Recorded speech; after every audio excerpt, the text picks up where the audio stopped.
Hello, this is Amarjot Singh. I hope you can hear me well. I'm in Pune, as you know. I'm at Apex Consultant. You can see the background Apex, information.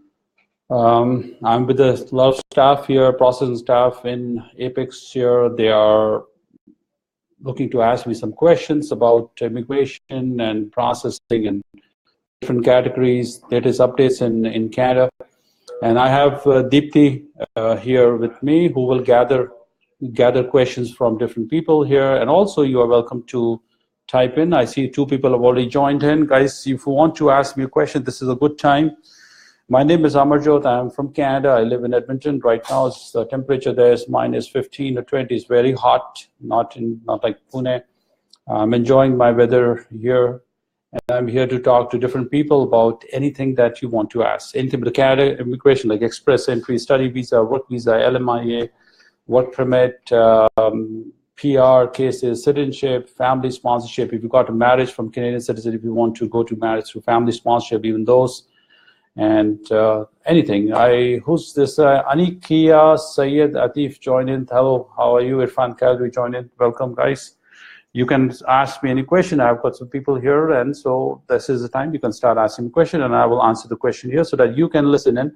And if you want to ask any question to me, you can just type in. We can see, and Deepthi will read it to me, and then I will give you my answer, whatever I know. Sometimes I don't know the answer, surprisingly. I'm not an encyclopedia, but if I don't know the answer, I will find out the answer. I'll let you know maybe tomorrow or so. And we will possibly do this tomorrow as well. All right, so guys, let's hear your questions. What are your questions? You have any questions? Kayur Patwardhan. Hello, sir. Any analytics career opportunities in Canada? Kayur Patwardhan, I don't know what you mean by analytics career opportunity. Analytics is what kind of, is it science or business analytics? We don't know. It does not matter what career you choose in Canada. First, you have to apply for express entry PR, and then become a PR, and then you can choose any career. Whatever the career opportunities exist in that profession, you will later find out from there. By the way, once you get the PR, once you're qualified for the PR, the Canadian High Commission in New Delhi will send you an email starting you to prepare for future licensing in whatever opportunity. So that's a good time so that you can get connected with them. I hope that answers your question, Kayur Patwardhan. Swapnil Gere also joined in. If you have any question, you can ask question. Guys, if you have a question, I have a lot of people sitting here in my room here, and if you have any question, Deepthi, let me know. I have any question, I can answer some questions.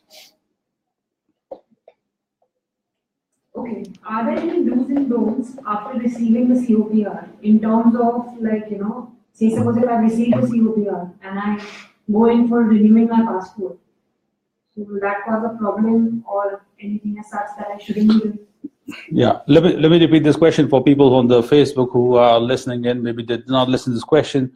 So one of the colleagues is asking questions about what are the do's and don'ts after you get the confirmation of PR, which is a small paper. It's like shows that you got the PR visa. Once you got the landing paper, it's called a landing paper, by the way, right? Once you get the landing paper, you go to Canada and you get landed. You get a stamp on your passport by the immigration, and then you get a PR card within a month. The only do's and don'ts, there's no don'ts here. I mean, don'ts in the sense you don't do any crime, don't do any bad things, otherwise you will be deported. The do's is, of course, you start a job, you start living and settling in. That's all it is. As far as the passport is concerned, if you have an Indian passport, you can renew your passport whenever the passport expires. That's all you can do. Either you can do it from the Indian embassy in Canada, or you can do it also from, but if you are traveling back here, you can do it from here. But I do recommend everybody who's going on a immigrant visa, they must have ideally must have the passport valid for a few years, so that, because the PR card is issued for 5 years, and then you want that thing to continue till that time, because if you have to travel, it's a big hassle to keep renewing. And after right now, the rule is 3 years on the PR residence. You can apply for citizenship, which is Canadian citizenship. All right, so that's it. I've got a lot of people joining in. Ramanpreet Singh Sadrao. Hello, sir. My wife is in Canada from last month. Can I apply for dependent? Yes, Ramanpreet Singh Sadrao. I don't know where you're from. Are you in Pune? If you are, then you can come. Yes, if your wife is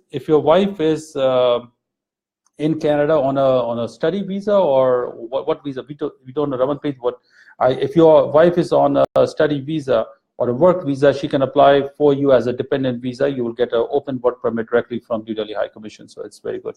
Yogini Patekar, Sanjeev Kumar Rai, Ismail Kadri, Jayaprakash Joe Mehta, JP Mehta, Manisha Heather, Raj Bhaktana. How soon can we move out of province after getting PNP?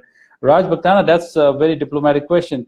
You are asking me how to move out from a province once you've got the nominee. It's not a good idea to move out because even though the law does not forbid you, but if the province comes to know before you get the PR that you are looking to move out, they will not give you the PR. So otherwise, there's no law. In a skill class, you can move out the next day, but in entrepreneur class, normally there's a condition of 2 years. All right. So I hope that answers the question. Munir Vashu, Vadusira, Anil Salvi join. A lot of people are joining. 57 people are watching this live. Guys, if you want to ask any question, you can call the toll-free number which is listed. I see toll-free number. What's the toll-free number? Can I get the toll-free number? 1-800. You can call the 1-800 number here. Maybe perhaps we can take the live call here, or you can type the question here and then we can do it. Simply any question. Yes. Yes. Sir, I'm an equipment operator. I'm working in Iraq and Afghanistan for 7 years. Can I get the job in Canada? Yes, you can get the job in Canada. What's the difference whether you're in Saudi Arabia or Egypt or something? You need to get a job offer and an LMIA. Most likely, he's a technician. It will come under federal skilled trade class for which you need a minimum English requirement, which is CLB5, I think. And you need a job offer, or he can go to Canada and on a different visa, work visa, or a study visa, and get certified as a journeyman. Then you don't need a job offer. So even more or less practically, he needs a job offer, without which he cannot qualify for under CEC and the experience, like express entry. A lot of people joining in. Mirza Kamran Beg. A lot of people are typing so fast. I can't read so fast. Can you read one of those questions? Sweta Balaji, Mirza Kamran Beg. Any other question, Deeply? What other questions are we taking today? Guys, you can also. What is the phone number that they can dial in? Is there a phone number that we can dial in here? Can you just repeat the phone number? 020. The phone number is 020. I'm going to type this number here. Let's see. I can type 020 6741 0177. So guys, I've just typed this number on the screen, so you can call this number. This is the number in Pune headquarters here. Perhaps we can take the call live and get you on the live show. Rahul Chadha, overall CLB9 can get an ITA from federal government. Rahul Chadha, what do you mean? Just because you have a good English doesn't mean that you'll get an ITA. I mean, you need to have points in other things also. Just English is not the only one. Gaurav Sharda, are we going to Canada? I don't know what you mean. Gaurav Sharda has given his number to me. Do you want Gaurav Sharda to call you? I mean, I don't have time right now to call anybody. You can call this number and we can take questions. Any questions? Yes, go ahead. Can Indian passport holder apply for open work? I'm sorry, just one more time. Say it again. Can Indian passport holder apply directly on open work? Of course, why not? Why not? Look, the question is how can somebody apply for open work permit? Open work permit is of many different kinds. I will just give you 2-3 examples, and that way you will come to know. If let's say if your spouse is in Canada on a work visa, then you can get the open work permit. If your wife is on a study visa, then you can get open work permit. And there are other categories also. So yes, you can get the open work permit in different categories, but there are at least about 20-25 different categories on codes and codes on the section. So I don't want to go too much now, but yes, you can apply for open work permit. Pooja Walia, Pooja, can you read the question from Pooja Walia? What did you say, Pooja Walia? That's it. She was typing too fast, actually. I could not get. This is my question, Gaurav Sharda. I think I answer your question. I just answered question, and we are having some calls. Let's see what calls we can get. Perhaps we can get them on speakerphone, maybe. Guys, we are trying to manage this technology here because this is the first time we're doing here. So there might be little quirks here and there, but we're trying to answer as many questions as possible. A lot of people also ask me in India that they have a lot of money. I mean, if you have 1 crore, 2 crore, 3 crore, I don't know how much money you have. based on the money, based on the investment, can we go to Canada? Yes.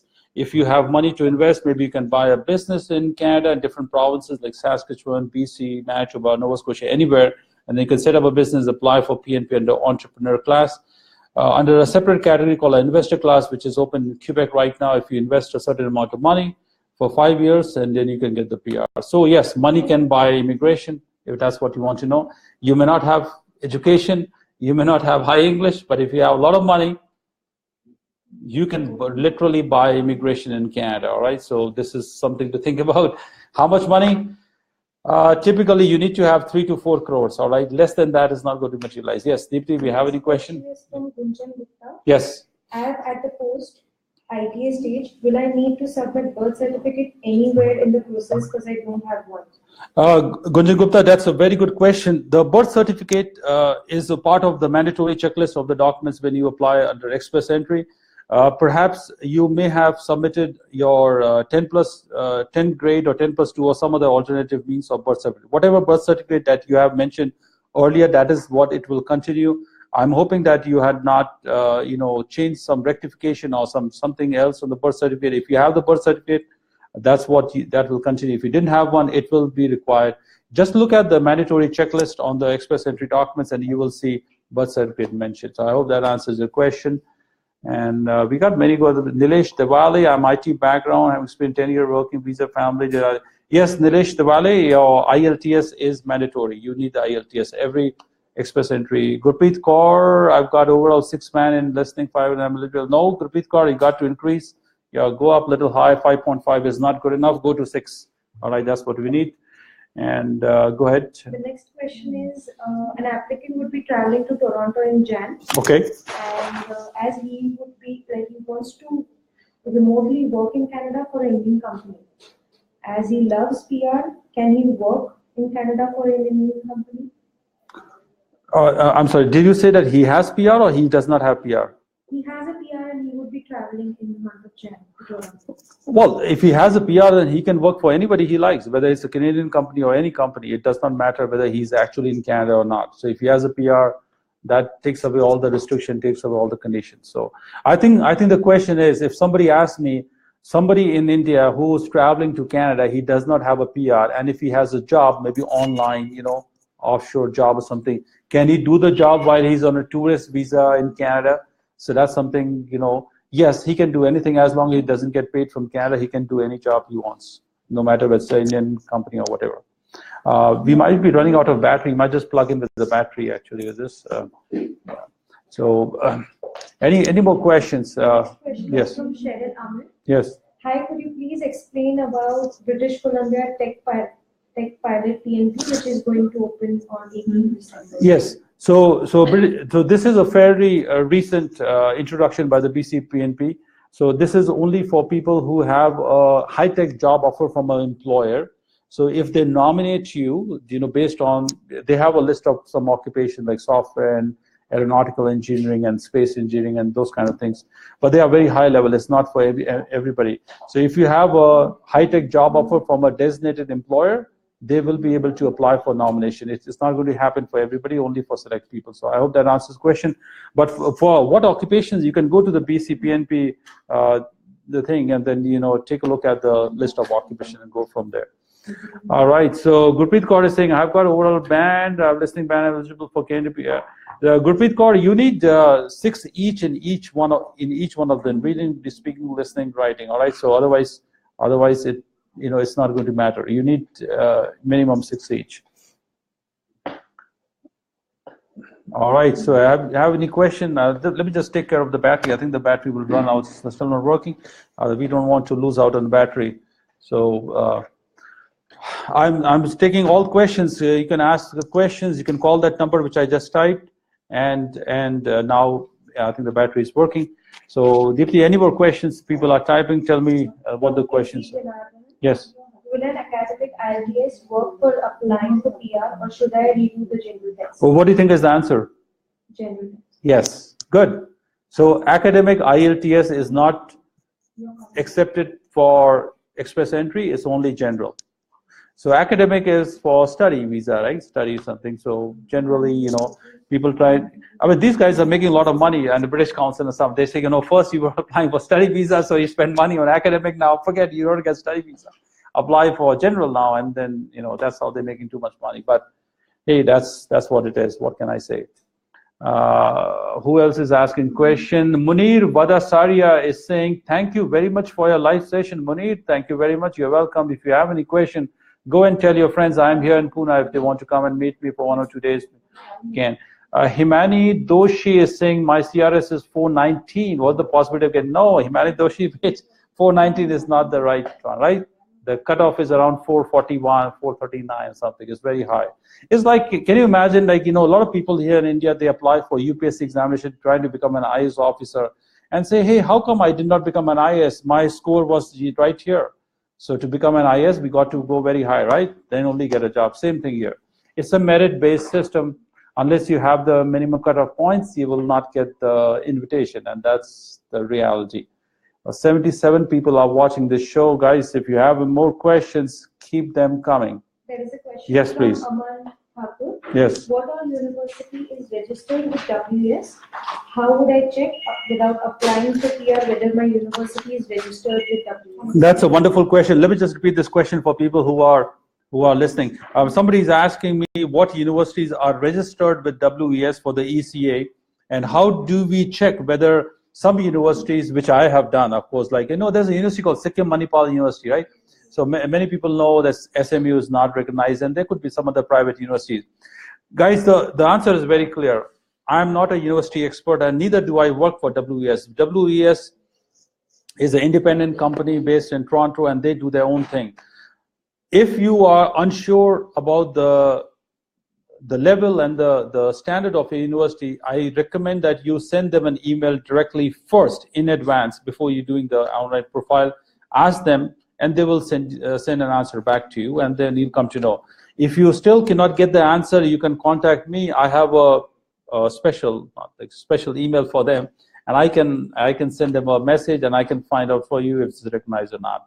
But I think you should try to do this on your own first. So that's a good idea, because they're charging a lot of money for evaluation, and it's better to know before you do that. All right. Any more questions, Dipti? There's a question from Dipanjali. What is the process of getting a LMI approved job offer from Canada? This is $1 million question: how to get a job offer and how to get it approved job offer, because a lot of people and a lot of agents and other on internet and other so-called consultants are offering jobs and for money and charging 20,000, 30,000, and who knows how much money. The job offer is a job offer when it's a real job offer. For example, if I am in Canada, if I'm in Pune now, if I ask somebody in Pune, can you give me a job? How can I get a job by just asking a middle person or a broker? I have to attend a job interview. I have to sell my skills, and the employer has to like me. Only then they can offer me a job. Similarly in Canada, if you are looking for a job, all you have to do is search for these companies either on Google or on Monster or Indeed.ca or wherever they are. Apply for those jobs. Wait till you hear from them. Apply for the interview, and then get a job. Once they give you an offer, then they apply for something called a LMIA. LMIA is a labor market impact assessment. LMIA ascertains that none of the Canadians are open to taking this job, and the job has to be offered to you. And then you can either get a work permit, or you can also ask them to support your PR application based on the work permit also. So either way, you get 50 to 200 points, and then you can do the challenge is to find the job, to find the employer, and then the second challenge is to do the LMIA. LMIA typically takes 4 to 5 months. It's not a very 1 day or 1 week process. The government is charging right now $1,000 fees for LMIA. It's non-refundable. Whether yes or no, they will charge the money, and the employer has to advertise the job, and then that's how it is decided. It's not guaranteed that all LMIs will be approved. Some will be, some all will not be. All right. So I hope you understand. Who else is asking question? Yes. We got one question online. It says her passport is renewed after she received her COPR. Okay. Now, should she carry both the passports or update or surrender her current passport? She's an Indian citizen, and so the passport does not have to be surrendered. When she travels to India, she just carries her recent passport. The old passport does not have to be carried and shown to anybody here. So that's all. The passport does not have to be surrendered. All she does is just keep maintaining the passport. Because her old passport was stamped. Yeah. So she's got another Well, one which is not stamped. She hasn't printed yet. Well, what about the PR card? She has a PR card? No, she's traveling now. She's traveling now. She's asking for the first time when I'm traveling. Correct. Should I carry both the passports? Yes, I'm sorry. I misunderstood. Yes, she should carry both. Yeah, for now, she should carry the both. Yes, who else is there? A lot of people are asking questions. Karthikeyan, Balash, I think that's... There's a question from yes. Vijendra Singh Solanki. Yes. With age factor 35, max IELTS is taking me to 398. Yes. What could be option in case to migrate? Well, there are only one or two ways to increase the CRS score. One is to increase your IELTS language score. All right, so I hope you can improve your English score and can go up. The second is to get a job offer. Nothing that I can do for you here. The third is to have brothers and sisters who are in Canada who are real citizens, which I cannot help you there as well. The fourth way, which I do recommend many people to do, is to start. If you have some additional language proficiency in French, and if you can take the TEF score, you can get at least 15 more points, depending on what level you get, 15 to 30 points, and that's the only way you can jump around. Unfortunately, there's no other way. Some people who are not unmarried, I always tell them, find a husband or find a wife who has good English or who has good education. Good education, maybe when find a wife who has a master's degree instead of bachelor's and keep going, maybe PhD, who knows. So that's all it is. There's nothing much I can do here. All right, I hope that answers your question. The next question Yes. is from Amit Gupta. Yes. For civil technocrat or technician, which state PNP approval is easy to get in Canada? This is not an easy question for me, because most of the provincial programs in Canada, once they are open for foreign applicants, like people who do not have a job offer, people who are not already working there or not a student there, they open and close very rapidly. Possibly they will close within few hours. So there's no way that I can predict that whether, even if you had all this documents, everything ready, that you will be able to get it. All I hope is that you keep your documents ready and apply as and when the window opens. As far as the technology is concerned, I think you are a civil engineering technologist. All provinces are okay, except something on the Maritimes, which is Nova Scotia, Prince Edward Island. Those does not have any construction technology. On the West Coast side, maybe BC or Alberta, just where I am, I think that might be a better one for civil engineers. All right, Dhruvit Patel. So my wife is study permit. Can I apply for the? Yes, Dhruvit Patel. I talked about this question earlier. If the wife is in Canada on a work permit or a study permit, then the husband can also go and live with the wife on an open work permit. So that's the thing. Dhruvit Patel, if you are in Pune or if you're nearby, if you want to do this application, come and see me, and then we can do this application. The processing time is close to about 2.5 and 3 months, but the Canadian High Commission in New Delhi will issue you a work permit, and then you can go and live with your wife. I hope that will make you happy. Yes, what other questions? The next question is from Gunjan Jain. Me and my wife went to Canada. She is the primary one. What if we took divorce there? So what more documents would be required as a secondary person? Let me just understand this question. So husband and wife go together on what visa? Yeah. Go on a PR, and then they will file divorce in Canada. Yes. What if we took divorce there? Well, they can get divorced anywhere in the world. Does not matter. But my question is, have they got the PR visa already? They are still thinking of. They already got the PR. PR has been stamped. Means the visa has been stamped already. They can. The risk in getting a divorce in India is maybe the points have been collaborated by husband and wife. So if they divorce now, I think they will lose the eligibility. Maybe the principal applicant will no longer be eligible. So once they land in Canada, so perhaps they will lose the right. So I think they're using the brain to, maybe utilize the points from the husband and wife and then go to Canada and then divorce there. What I recommend is that if you are trying to get divorced, you have to wait for few months before you divorce, because if you divorce next month or so, I think it's not a good idea, because the government will say, hey, I think, were you thinking of divorce just yesterday, or you were planning for divorce, or you were fighting for several years, you just came together for points. So it's a little dangerous step though, but just stick around for maybe a few months and then keep tolerating each other for some time. Yes. The next question is from Dipanjali Mian. If primary applicant dies immediately after filing his or her visa filing, will visa still be granted to his or her family? No, if this is an express entry and the principal applicant is dead, then the application is gone. Then the whole application is gone. So that's the meaning of the principal applicant. Amit Gupta is typing as a question. My wife is a MSc nursing, having clinical experience for 4 years, IELTS score 5, and please ways she can present Jira second wave applicant.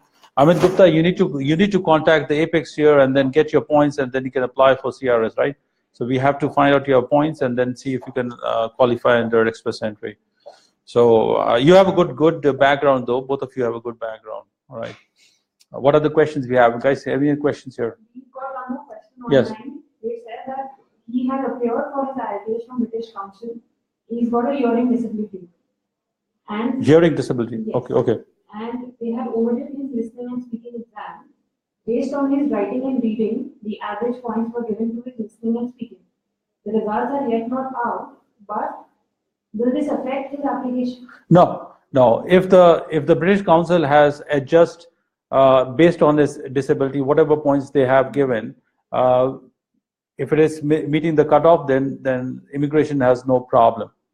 The immigration has no problem at all.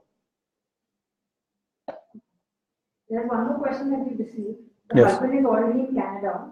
Okay. The wife here is separately applying for her PR.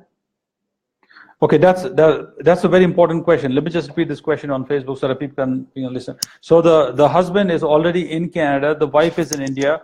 Wife is thinking of applying for PR directly as an independent. She is already applied. She's waiting for her decision. Okay. Meanwhile, she also applied for a visitor visa, which got cancelled. Okay. Or which got Rejected. Yeah. So that's fine. So I think the husband is there on a study visa or a work visa, perhaps. No, he's on a permanent resident visa. He has a PR visa. Yes. Okay, so the husband must have done a sponsorship as a family sponsorship. His application was separate. He's already there, a PR holder. Her application is separate. She's separately applying as a PR for a PR application. Yeah, this is a wrong application, by the way. So let me just repeat this. I think this is a very bizarre condition. So the husband is there in Canada already as a PR. The wife has applied for PR separately, independently. I think perhaps on express entry, right? Yes. The right application is for the husband to apply for wife as a family sponsor under family sponsorship. That means based on the marriage certificate. So he can sponsor the wife to come there. The wife does not have to go to express entry because express entry has a long, exhaustive requirements on points, English, and other things. Based on the family sponsorship, based on the marriage certificate, the wife will get the PR directly without even English and other things. So that's what the right application. And I'm wondering, why did the wife apply independently on their own? There must be some story behind it. If you are listening to me, I think you should come and talk to me, and then I need to understand why is that happening. All right. So you can always call back and meet me. More questions, Deepti? I have one more question. That once I receive a PR, after how much time I can work legally in US? That's a wonderful question. So after getting PR, if I become a PR of Canada, after how much time I can work in US? Look, to work in US, I'm hoping that what is a profession? Maybe he's an engineer or something, which we don't know. To work in US, you need a work permit, like a H-1B visa or NAFTA or something else. For H-1B, you can apply directly on an Indian passport, but if you just have a PR card and with the Indian passport, you will not be able to work immediately. Under NAFTA occupation, there are certain professions which are professional, like engineers, accountants, and so forth. And as soon as you have a Canadian passport, you can directly work on a NAFTA visa, but there's no labor certification, nothing needed. So they just charge you $50, and as soon as you have a job offer, you can work instantly, right? So the short answer is, as soon as you become the Canadian citizen with a Canadian passport, you can start working in the professional occupations in US same day. I hope that answers the question who asked.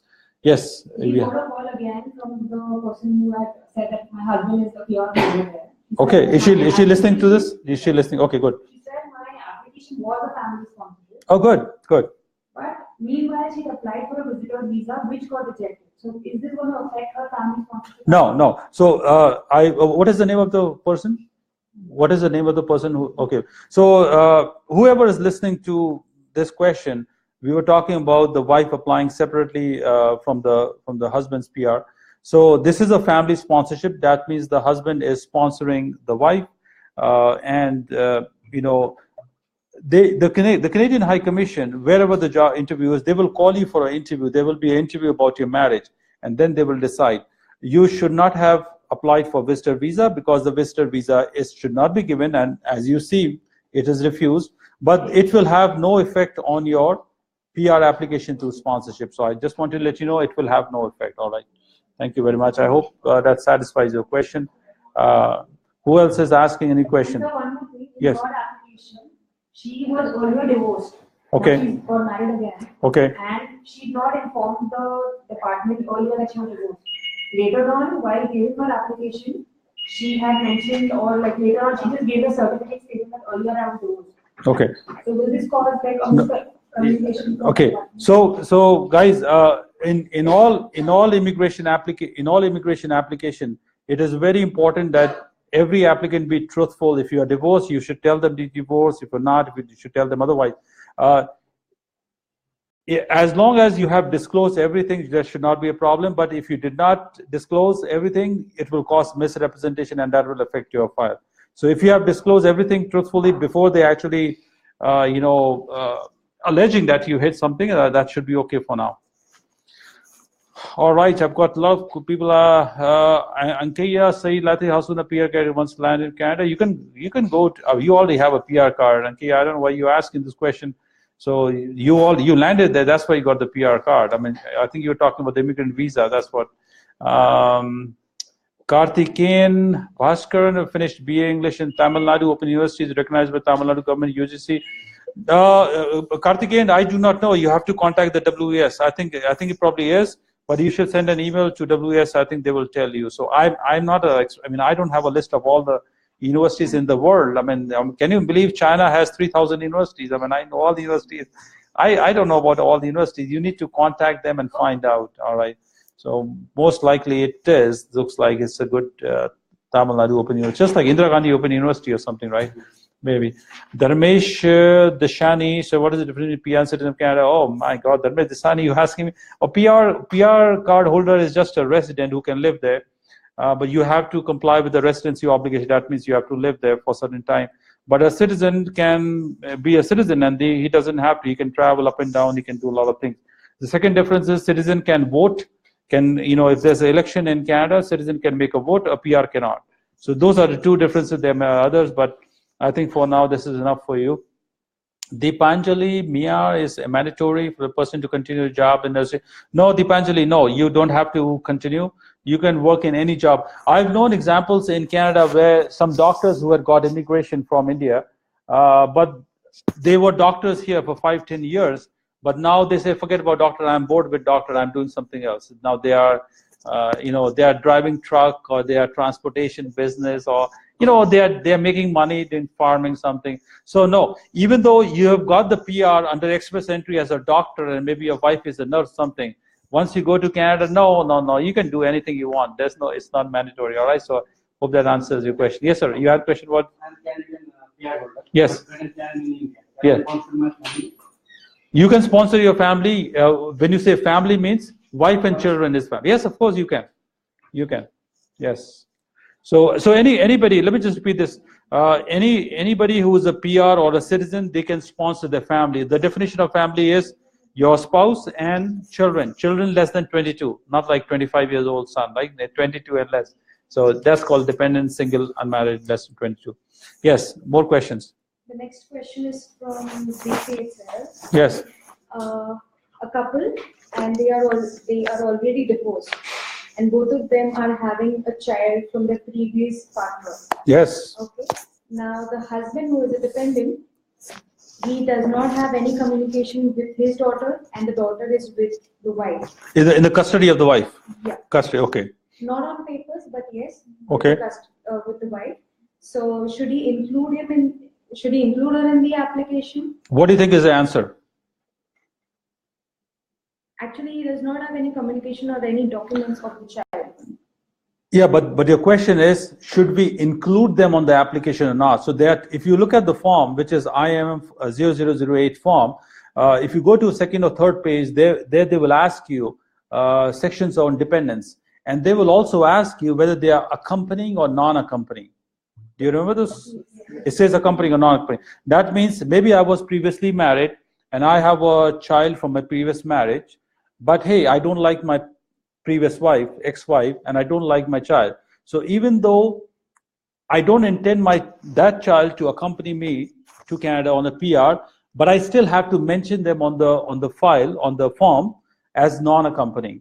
Because if you don't do that, there could be a problem, because I could be charged under misrepresentation. There's another technical problem, because can you imagine, I'm on my second marriage now. What happens if my second marriage dissolves, and now I go back to my first wife, and I say, hey, let's get back together, and then remarry, and then what? And then what happened to that child from there? So if the child and that family member is declared on that form, even though as a non-accompanying, it's okay. That is fine, and we have to mention. But we can say that that child is not going for now. But if there are no documents available. What do you mean documents available? Non-accompanying. We don't need any documents. Any documents is not needed to prove that they are non-accompanying. If I don't want them to go with me, that's enough. The file was written back saying that you have to make her accompany. No, they cannot force it. I don't think we have to look at the case, the letter itself. No, Canadian government cannot force me to take my child with me. There's no way they can force me. It's unheard of. There could be something else. I mean, there could be something else, because by mistake they would have said something. But we have to see this on a case-by-case basis. But if I don't like my previous, married child not to accompany me, I mean, that's what my choice is. I can do that. Jasmeet Singh is joining. Can you say some good website with genuine for job seeker? Jasmeet Singh, anything. I mean, I don't know anything. Just go and search on Google, brother. Google is the best website. All right. Karthikeyan Balasubra, Bhaskar, age factor. Yeah, age factors has the points, right? So it's factor points. Rajesh Panikar, Canada PR in 1 year, I have to stay there. Yes, you must stay there. Once you get the PR of Canada, you must to continue holding that residence. You have to stay there for a minimum of 2 years on every 5. So my PR card is valid for 5 years. So in that 5 year, I must stay in Canada for minimum 2 years. If I don't, then I lose the PR. I hope you understand. Yogesh Suryavansh can apply for job in Canada. Yes, you can. Ashwajit Kharat is specific after PR. Yes, there's a licensing requirement, Ashwajit. You can check up the Canadian Medical Council. They will tell you. Rohit Parande, can we sponsor parents? So yes, Rohit, you can sponsor parents on PR. Vicky Ghosh, there are so many questions here. Gosh, tell me which of the questions. AV immigration. The phone number is mentioned there, 674-1000, right? 40. So anybody who wants to ask any question live, my phones are right in front of me, and you can talk to me and then ask me a question. Don't be shy. Maninder Singh, who's Maninder Singh? Applied family, Canada PR. Wife is pregnant and will deliver in February. Will it delay the process? Yes, Maninder Singh. So if the process is undergoing for Canadian PR, and if you've not got the visa yet, if you have a new child born maybe in February, then after the child is born, then you need to contact the processing center in Ottawa, or perhaps the New Delhi High Commission. Tell them, I have a new child with a new birth certificate, and there are new forms to be filled for the child. So it will delay a certain few months. That's okay. But the child will get the PR anyway, yes. I am dentist and Yes. operating my own clinic. Yes.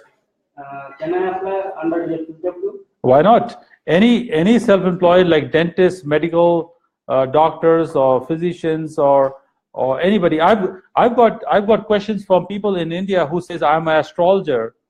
They are like a self-employed astrologer. They have their own shop of astrologer and say, can they apply? And say, why not? This is a profession. If you practice this profession, if you're self-employed, I think the mental roadblock that you have is that you are self-employed, whether that experience counts for express entry or not. And my answer is yes, it does. There's a different way of showing that experience to count, but yes, you can. No problem. We need dentists. Dentists make a lot of money in Canada, so you should apply though, all right? So dentist is good. Who else is asking question? Lalit Joshi is asking, sir, please reply my query. Lalit Joshi, what's your question? I forgot your question. Lalit Joshi. He had applied for SINP Yeah. and he has got a mail from the integrity. He has submitted all the documents required for the integrity officer. Now this question is, can you contact them? No, you cannot contact. I wait for them. No. If integrity is investigating you, or if they are thinking you have some fraud, or maybe some information is missing, or some double-edged information or something, you should not contact them. Let them do their own investigation. They will contact you. I think you should stay away. Don't contact them yet. All right. So The next question is from Swati. After landing in Canada, how soon a person get unemployed benefits? Oh. What is the percentage of that benefits? Before even going to Canada, you're planning for unemployment benefits. Look, the basic rule is to be able to get the unemployment benefit, you need to be employed there for at least 1 year, 12 months. And I'm forgetting now, maybe it's 50 weeks or 52 weeks. So close to, give or take 11 to 12 months, all right? So before that, because it's based on number of hours that you have worked full time. So only then you can take the EI benefits, but you should go to Service Canada website and check the unemployment. But if you are a PR right now, or you plan to PR, I think this is a very bad idea to start planning for unemployment right now. I think you should start, get to work before something happens. But one of the questions I think nobody asked me is, maybe I will tell it. Let's say you as a family get the PR, husband wife get the PR, and many people wonder, in India they don't do this. So husband and wife go to Canada, and the wife becomes pregnant after 1 year or 2 years. All right. So the wife becomes pregnant, and the wife was working for 1 year. According to Canadian provincial procedures, you get maternity benefits. That means the wife can stay at home, and they will still get the money. That's fun. People ask me how much money. So based on how much you have worked, whatever your last salary is, you will get certain take-home percentage of the salary for 9 to 12 months, and you can stay at home and you will still get this money. So that's wonderful. I don't think it's available in India at present, but in Canada it's very common. All right. Yes. My husband is the primary applicant for Canada. Can I study there once after landing? Of course, you are a PR. You can study whatever, whether you dance or you do whatever. Who cares? You are a PR. You can do anything that you want. Rahul Chadda. Yes. Is there a possibility of going there on a visitor visa and then live over there for long term? That's a typical Indian planning that many people think that we should do. A lot of people ask me, can I get a visitor visa for 10 years, and once they go there for 6 months, and then can they convert into work permit? Don't you think people ask you this question? If I cannot get the work visa from here, how about I go to Canada on a visitor visa and do some Indian jugaad, and then talk to different people and pay money and get to LMIA and and do a lot of other things so that I don't have to come back here. I totally recommend against it. I don't want people to do this. Let me just give you 2-3 reasons why you should not do this. One of the things is this: once you apply for a visitor visa, you are telling the Canadian government that you are going there for a temporary visit. Maybe you are attending a marriage or a birthday party or something. All of a sudden, if you tell them that you've got a job, that goes against the notes in your immigration file that they see on the computer system. So if I'm applying for work visa later on, after 2 months or 3 months, the visa officers can see that just 2 months ago I was writing, maybe I have a good job in Pune and I'm just going there to birthday party, and all of a sudden I have a job offer. So whether that is right or whether this is right, we don't know. That's the problem number one. So you lose credibility as far as immigration is concerned. So the second problem is, for all jobs, you need a LMIA, and LMIA will take 4 to 6 months. If you get a 6 months stay, it is not enough for you to do the LMIA successfully, and then you may have to return to India. If you don't return to India, then you will go out of status. Then otherwise you have to extend the status, and that's another problem. The third problem is that your application will not be, sent for work permit to India. It will go to Los Angeles or New York for Canadian applicants, and then they may deny you there as well. All in all, it's a bad idea to apply for work permit on a visitor visa in Canada. If you are a visitor visa, once you get a job offer, I think I recommend that you come back to India, apply from here, and then go afresh as a proud work permit holder. Yes. The next question is from Swapnil. Swapnil is an owner of a small computer maintenance shop. Can he apply under skilled worker visa? Absolutely, which is the same question as self-employed. So he is running his own shop as a manager or technical director or whatever. So he can claim that job experience as a self-employed, and he can get those points in the experience as anybody else. So there's no difference. No problem. So can I go as a pharmacist on the basis of B Pharma? Yes. So B Pharma is a qualifying degree for becoming a pharmacist. So you check your points. You probably will get 22 points on the chart list, and you look at the points. No problem. You can go. But I think the pharmacy degree has to be evaluated separately. So that might be a little challenging here.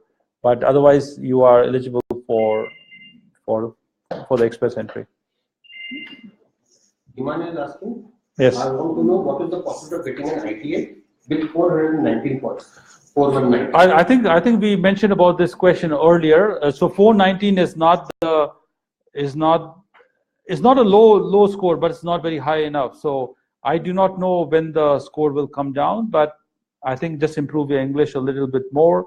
Maybe read up on some French, and that's all I can say.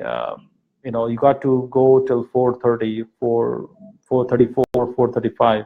And that's how. But also Ontario nomination had a program by which I think they're closed now. Sometimes all of a sudden they open and they have a huge number of applications from India, and they're all done within a few days.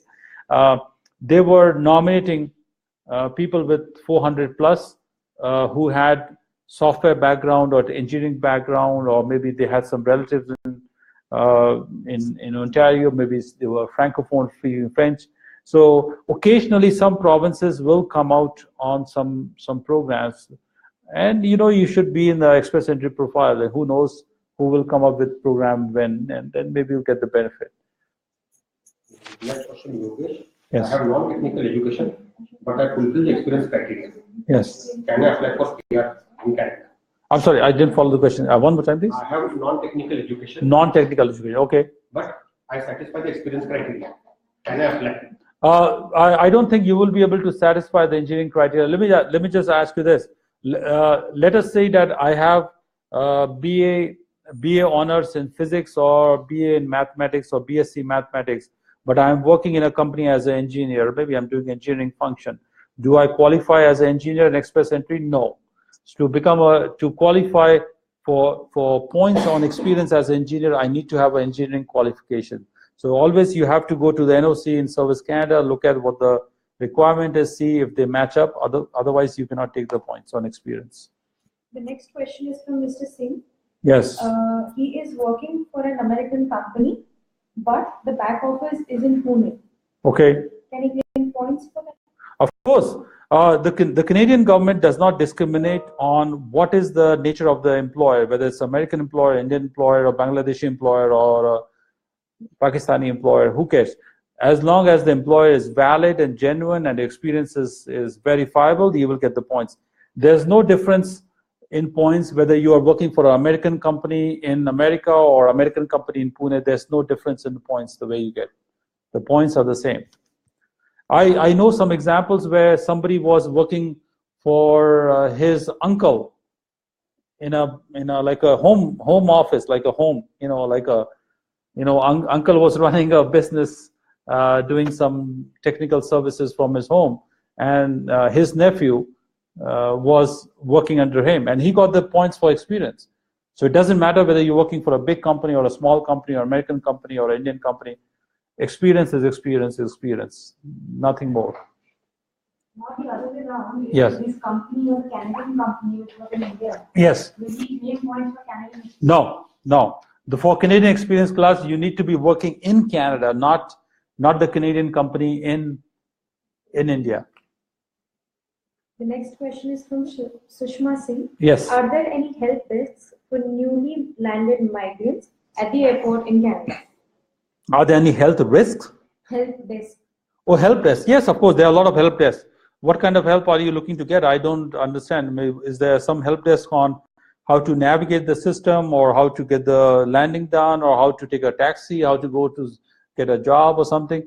When you land in Canada on a PR, you are in every city there are settlement agencies which help new immigrants how to do certain things, how to find a job, how to find housing, how to get your children to school, how to apply for jobs. There are a lot of help sources available. These are called settlement agencies. If you type on Google settlement agencies, you will be able to see many, in your city where you're going.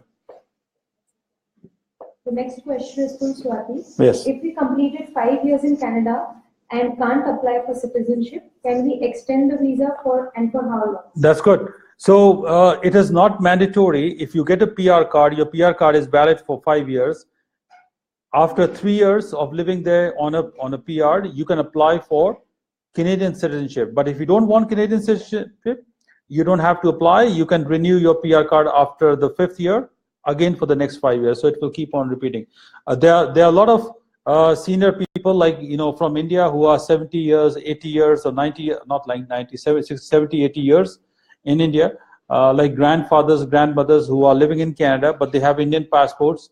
And even though they have been living there for 10, 20 years, but they never want to become Canadian citizens because they like Indian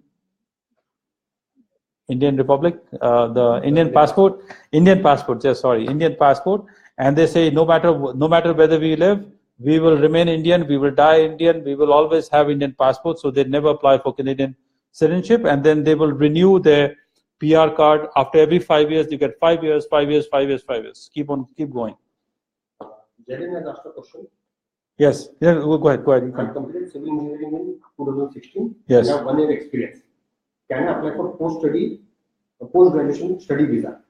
Of course. So this question is essentially about to qualify for a study visa. So anybody can be a student in Canada. The age is not a criteria.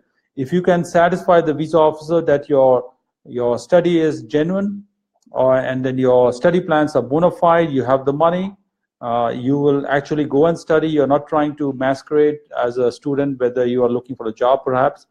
You will get the visa, no problem at all. Study visa is good. The second part of the question. Yes. What are the chances of getting a PR after studies in Canada? Good question. I congratulate you for this question.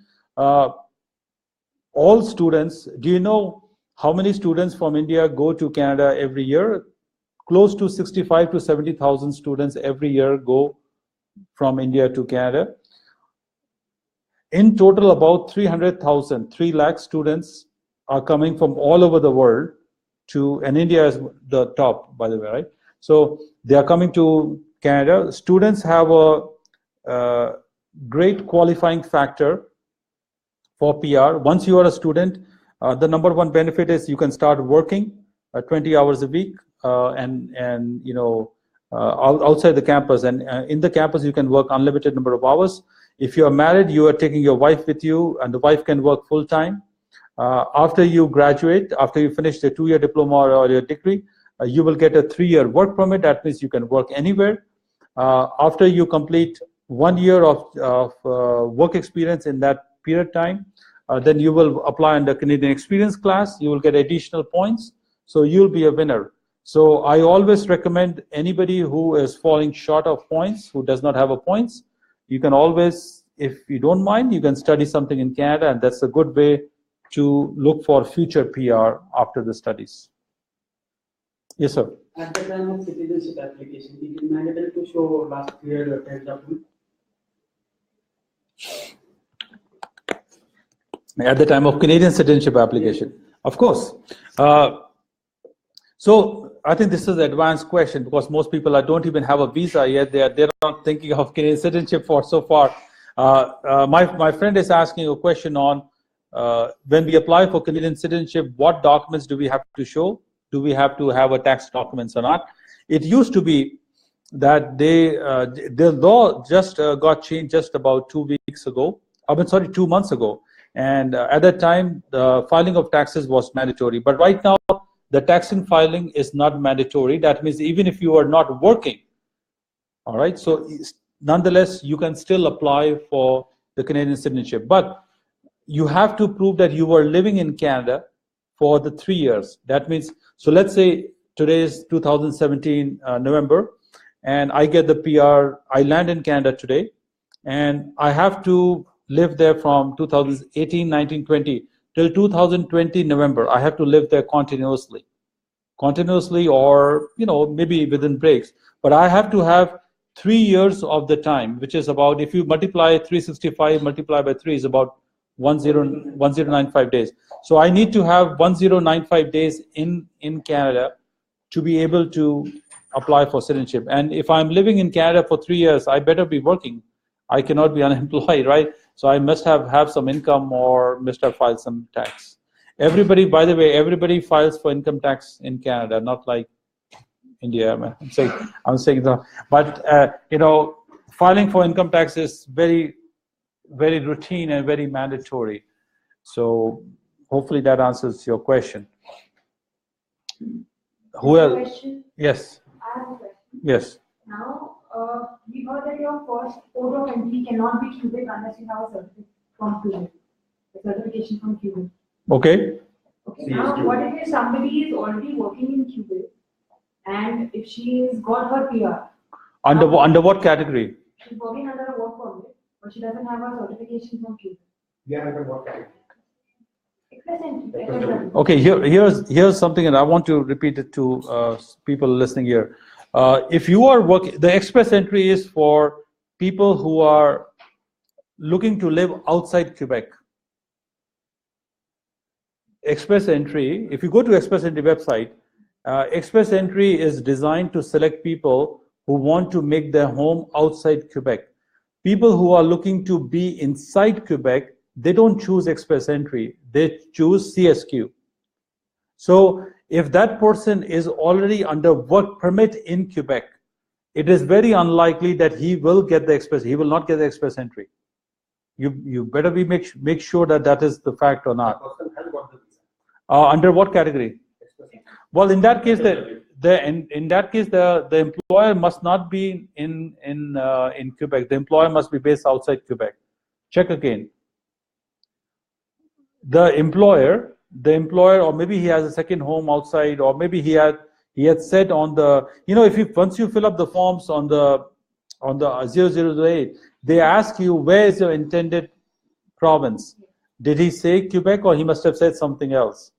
It's very possible. He said Ontario. He said Ontario. At the port of entry, the immigration officer is not taking a Quebec address. The immigration officer is asking address outside Quebec. Absolutely. So that reinforces my theory. That validates what I was saying, because now the immigration officer is suspicious. If you have got the visa under express entry, how do you have a home in Quebec, right? How do you have an address in Quebec that you're showing? So that makes me suspicious. And it's very possible. Has he got the landed yet? He's got the land. He's got the. He know that. Right? She know that. No, has he been landed? Has he got the stamp that? Okay, so that's what I was thinking that may happen, and it's very possible that his express entry application and the visa will be invalidated, and he will be back again in Pune very soon, unless it is challenged. They have started some pilot project in which the landing happens through the immigration happens through phone call and then you go and go with the passport and COPR and get it stamped. The problem. She has been selected for that. She had a telephonic interview for the immigration. Okay. She went to submit her passport and the COPR. They did not accept that. The problem is not at what port of entry that you will land and get the stamp. That's not the problem. The problem is under what stream are you applying and what stream you're trying to become a PR. If I am trying to live in Ontario, as this person has said, that I want to, my home is in Ontario, even though temporarily maybe there's a branch office in Montreal or Quebec City or somewhere I'm working, that doesn't matter. But if I've chosen express entry and I've chosen Ontario as my permanent home base, then that's how there's no need of a CSQ. Then there's no need of showing as a Quebec, and vice versa. Because I had a case like this. Let me just briefly tell you about a case. I had a case where this case was in Hong Kong. There was a software engineer in Hong Kong who got a job from a Montreal company. This company is called IATA, IATA agency, which is travel. Their headquarters is in Montreal, and he got a very high-paying job offer to work in Montreal. Now Montreal is in Quebec, and this company is in Quebec. So that means the job offer was for, I think, 2 years. So for 2 years he would have been required to stay in Quebec. And now if he's looking to apply under express entry, sorry, he cannot qualify under express. He cannot get the benefit of the experience under express entry. So he has to apply under CSQ. And CSQ also has a quota system, which I don't know what is the quota system and how long is it taking now. But under express entry, if he had this job offer, which was paying about $150,000 and above, as soon as he had a job offer, he would have got the benefit of 200 points under arranged employment offer, and he would have been nominated within 1 or 2 months. So now you see the difference. Under express entry, if this job would have been in Ontario, he would have got the PR quite soon, within 6 to 8 months. But in Quebec, he has to go to CSQ, which may take about 2 years plus, or who knows. And not to mention that to be able to first apply for under Quebec experience class, he had to work in Quebec now for, I think, initially 9 months or 12 months before he can apply under that category. So that derails the whole plan. So he had to withdraw. Actually, he got the points in express entry, but he had to give up the job offer. He said, "No, I don't want the job," and then he came out, and then he's applying again express. So this is always the little loophole. But I would be more interested to look at his case individually and find out what happens. All right, who else is asking questions? There's a question from Dinesh Chen. If a person wants to apply an individual PR for himself, Yes, or he has some major medical problem Oh. to his child, can he apply? We get a lot of such questions. Okay, child has autism or Yes, diseases. I will mention in briefly what is the policy on medical issues. All applications for PR, whether they are going to family sponsorship or they're going to express entry or work permit, or even students, actually, I would say, everybody has to have a medical examination. If you have a medical problem, like a long-term medical problem, like you mentioned autism, it could be autism, it could be tuberculosis, it could be dialysis. I've had some people who had long-term diabetes, diabetes that cannot be solved. I had a person calling me a few days ago who had cancer, tumor, which is not going away very soon. If there are some serious medical issues, what will happen is that person will likely become medically inadmissible, because under one of the clauses in section 38, if the treatment is very expensive, and there's a formula that we have, if the treatment is far more expensive than, because medical treatment is free in Canada, right? So all citizens get medical free, but there's a limit beyond which they know that the cost is approximately around $6,600, 66 something. So if you are applying as a foreign applicant in express entry, and if you have a serious disease like long-term diabetes, and if you need insulin and other treatments and other things, if the medical doctor here, who does the medical here in India, if they determine that your cost is more than average, then you will be medically inadmissible. All right, so this is what will happen in this autism case.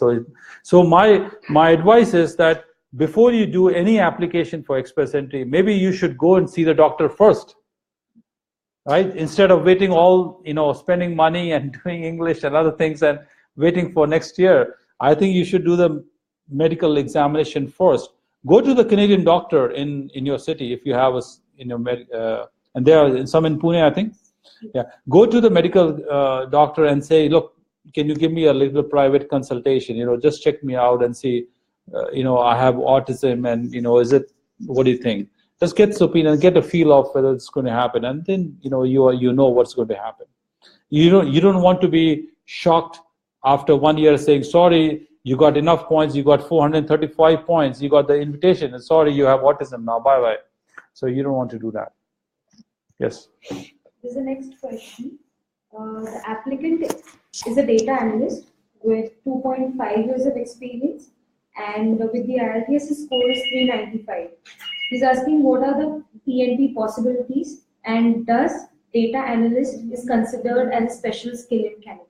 It is not a special skill in Canada. I don't know about data analyst per se, but IT, if it is related to IT, it perhaps will be. But as far as PNP is concerned, you have to keep monitoring their website and see, whenever they are choosing you on them. Sometimes they choose. I'm not very fond of these PNP provinces. Sometimes they pick and choose at random. So keep your express entry profile ready. Keep your documents ready. As soon as you see something in SINP, maybe Manitoba, maybe Nova Scotia, you just upload your documents, and then it's more or less like a lottery system, I would say. All right, so there's no guarantee that you'll get. The next question is from Baljinder Kaur.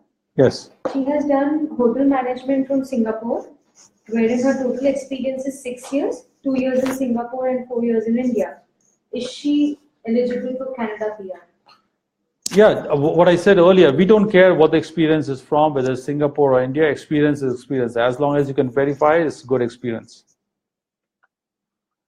Everybody, as you know, everybody who's under express entry applicant, they have to check the points.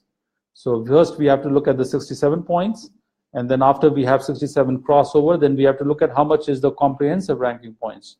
So if you have more than 420, 430 points, then you have some hope. You have a good profile. Many people, struggle at 370, 360, right? Maybe 80 or so, and there's a big gap between 380 and 440. Is like 60 points. There's nothing we can do about it other than just learn more English and learn some French. I'm a great passionate believer in French.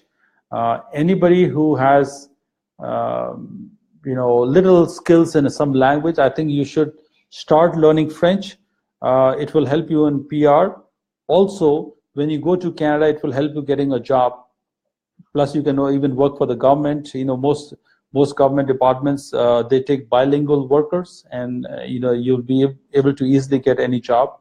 So if you are stuck, if you already have a master's degree, if you're already overage, if your English is tough, if there's nothing else you can do, I would recommend for 6 months just study French and then take a French language test. Yes. The next question is from Anuswa. Once entered in Canada, how much money is sufficient to survive without job? It all depends, Anikwa. It depends how much. What is your expenses? I would say typically in a small city, if you are living with your husband, wife, and 2 children, you need about $3,000 to $4,000 a month.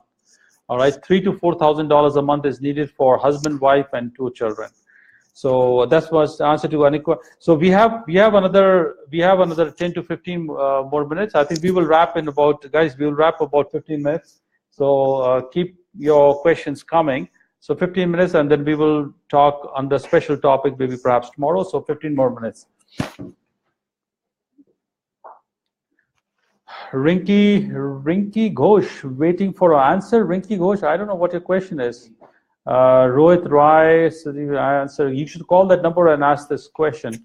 I don't know what your question is. My question. Yes. Now, the new Columbia pilot program Yes. that has come out, there they say that a EMA certificate is not required. Yes. However, there is another section that says that your employer should be, qualified. Yes. So what they're talking about is LMIA is a specific requirement for anybody to hire a foreigner. So that is the LMIA. But this BC High-Tech Pilot Pro project is for employers who are already recognized by the BC government that they genuinely have a need of hiring some tech, like they are software companies, or maybe they are medical research companies, they are technological companies. So for them, LMIA is not required because they have already been recognized by the BC government that they operate in high-tech sector. Applicant is limited to job offer. Of course, of course. But many times we get the job offers from companies, but how do we know it is a real or fake one? Most of the time I ask me that question. I think let me just repeat. This is a very important question somebody's asking me in this hall.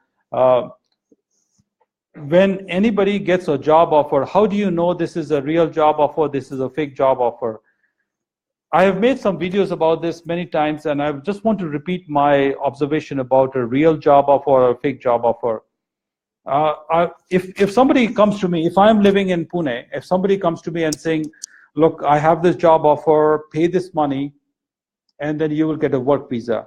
As soon as somebody says to me, pay this money, I know it's a fake job offer. Because real employers, they never ask for money. That's number one criteria. Number two, I need to know who is offering the job. Is there a middle person, a consultant, a broker, or a friend, or somebody who's making this job offer? If the employer himself is not making the job offer, then I know it's a fake job offer. Number three criteria. Once a job offer is made, I will ask the employer, can you show me the job? Can I read the job? Can I read the job description? And perhaps there's a LMIE approval. So I will check and read both of them, and I'll find out whether the job offer is credible. For example, I saw, and I posted on my Facebook many times, somebody in India gets a job offer working in a McDonald's, the fast food. And the job offer said that you will get a salary of $5,000 a month plus a house or maybe a car to go there or some other benefits. And I started laughing and looking at the job offer, and I told them, look, you must be naive to believe that you will get $5,000 in this job. Because if you just go to Google and type some jobs in McDonald's in Toronto, Vancouver, you will see they hardly get $11 or $10, not more than $12. If you just do the math for 40 hours a week, you will hardly make $2,000. How can somebody offer you $5,000 when publicly what Canadian citizens are doing this job, they can hardly make more than $2,000. So when the job offer looks very nice, very, very high salary, it's a clear sign that it's a fake job offer. I hope that answers many of your questions. The next question is from We got 10 more minutes, right? So we got, okay. Yes, go ahead. For applying citizenship, is it mandatory to appear in IELTS exam? For Canadian citizenship, yes. For when you apply for Canadian citizenship, English language proof, proficiency proof is required. IELTS is one of them. If you have studied in Canada, that's also accepted as one of the proofs. If you have IELTS score from the time where you have applied for, I think if your IELTS score is valid from the time you applied from Express Entry, so that also can be taken in. But you have to prove, you can also take some local test in Canada to show English beside IELTS also, which is like a CLB assessment test. So I mean, some kind of English language proof is required. What is required? What is the minimum required score? I don't know right now. I think it's very basic. It's not 6. It's 5 or something. It's less than 6. There's a question. I have applied for my visa. My medical was done around 15th of September. I expect my ITS is expiring in Jan 18. I am yet to receive a visa. Should I give ITS again? There's no need to give IELTS again. If the ITA has already been, if you have already submitted your documents after post ITA, there's no need now to take IELTS again.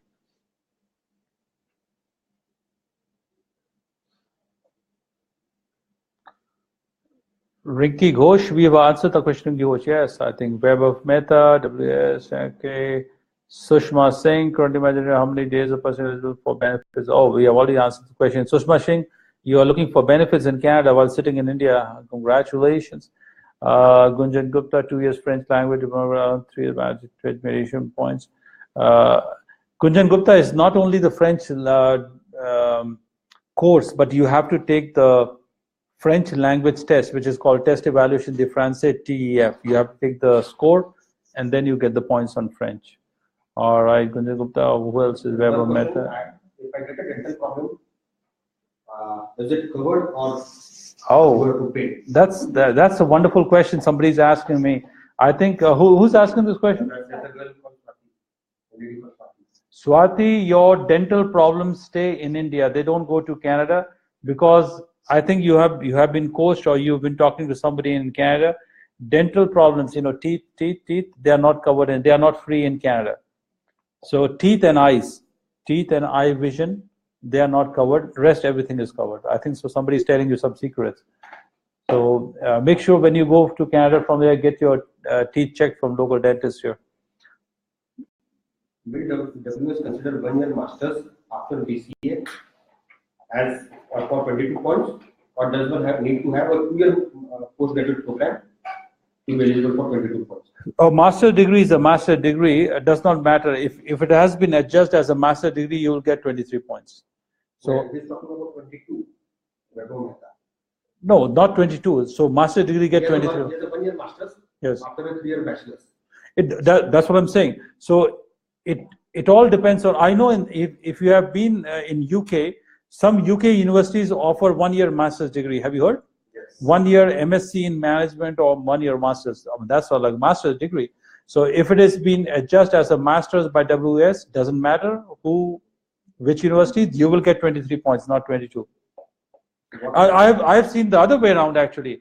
I have seen in some universities in India where people have 2-year master's degree, and the WS says no, it's not master's, it's bachelor's, and then you go down. So it's not the question of 2 year or 1 year. It's the question of what is the quality of the master's degree and the university. That's what is important. What is the name of the French exam one needs to appear for express entry? Yeah, it's called TEF. If you go to Google and type T as Tom, E as English, F as France, TEF, if you type, you will see. Test Evaluation de Français. Test Evaluation de Français. Yes. Now, suppose somebody is already in Canada. Yes. Proof of fund is not required. The WS is not required. Is it that the job description of the letterhead is also not required? If he does not submit that, will the application be incomplete? The application is always incomplete if the experience is not descriptive enough to show what experience he is claiming points on. Even if he's working in Canada, does not matter. Does not matter. So guys, we're going to take another 1 or 2 questions, and then we'll wrap up. And then provinces and territories use the express entry system? That's a wonderful question. I think that's the cream of the questions for today.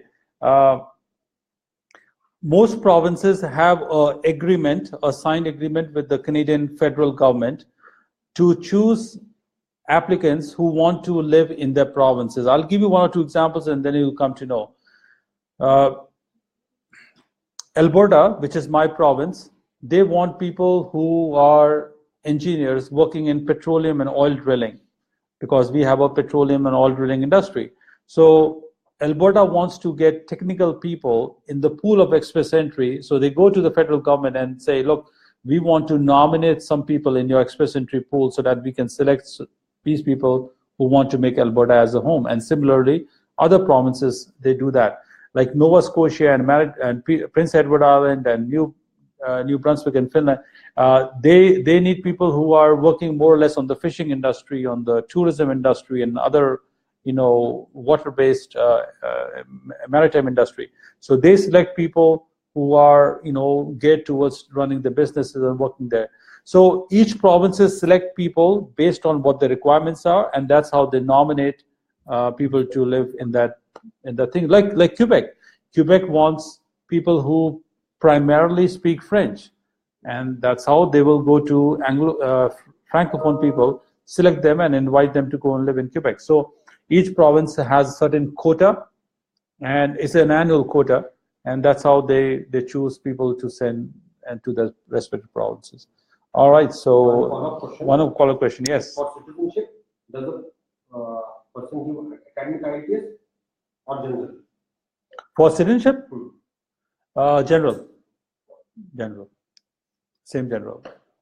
All right, so guys, thank you very much for people who are still logged on and enjoying my stuff here. The number to call is, if you want to talk to me today or tomorrow, I'm here for 2-3 days, 1-800-102-4150. That's the number to call, and you'll be connected to our reception here, and then you can follow up the question. And there's another number which is not a toll-free number, which is 91, which is area code for India, 805-580-4150. So you can use one of these two numbers to call, and the website is always apexvisas.com. Apex is APEX, visas, VISAS.com, and that's the website to follow up and send inquiry, register, send email and stuff. So another 2-3 days, keep sending all your questions. If somebody has some certain complex problem for which they cannot find a solution, and if you have time to call in or maybe come and meet me here, then maybe I can help them personally. All right. Thank you very much, and I'll talk to you later. Bye-bye.